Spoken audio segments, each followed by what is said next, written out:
Okay, for this video, I want to show you your last steps in creating your logo collage design. Um, when I last ended, we were looking at how to sketch on your background. Once you complete your collage, you start just sketching on the images that you found that would relate to your logo.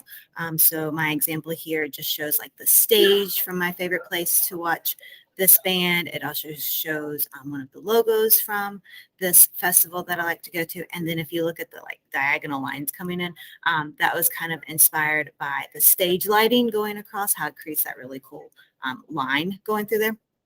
So that was the sketch.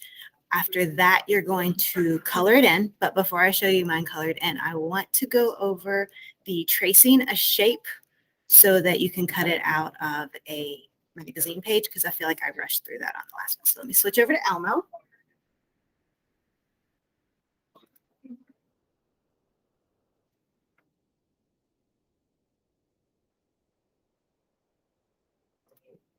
So on here you see Elmo, or you don't see Elmo, you see my magazine page that I want to use this lovely brownish color for my beak.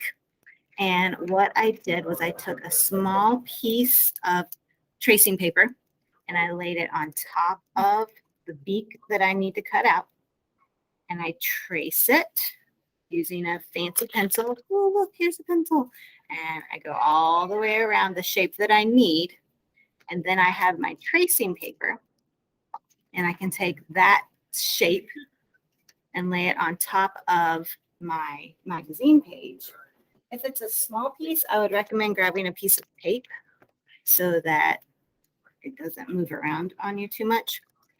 And then I'm just going to come in here and start cutting, probably this so it's more manageable to begin with. And I can just cut his beak just by focusing on the shape. And when you put all these little pieces together, the image on your magazine page kind of goes away. So don't get caught up with what's in the background. The fact that this is flooring in the background will just disappear. Okay. And so then I can glue that to right here. And I have a beak. Oh, it matches the eye perfectly. I didn't even plan that. Okay, so that's how you use the tracing method, so you can get those shapes just perfect without having to guess them or having to redraw it onto the magazine page. That would be really hard. Okay, so once you have your collage finished and it's painted, your next step is to draw that background, and then you're going to color in your background. And you can choose to do a light wash of watercolor. You can just use straight up colored pencil. You can do markers, or I even thought about using alcohol markers. If you have that, go for it. But I want you to do a really good job. And here's my background. I didn't show you how mine ended up. It does show a full range of value. Oh, I can't show the whole thing in one thing. But it does show a full range of value. You can see all my lights to darks. I've got shadowing. I've got highlights. I've got, I filled the entire page with color.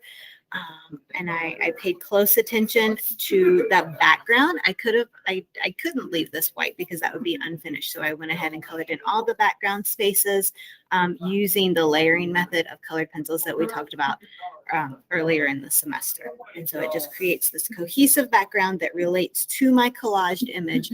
And at this point, you can see with my collage, like you can't even really tell what's what anymore. It just becomes a bird sitting on top of the instrument here. But really, we know this is a sweater and this was a skirt and these are kitchen cabinets and that's a chandelier. So it all just kind of comes together to create this one image. Okay. So as usual, if you have any questions, just email me. I'll get back to you as soon as I can. But keep working hard. Make sure you're turning in your progress images so that you're getting that daily participation grade. And that's about it. I'll see you soon.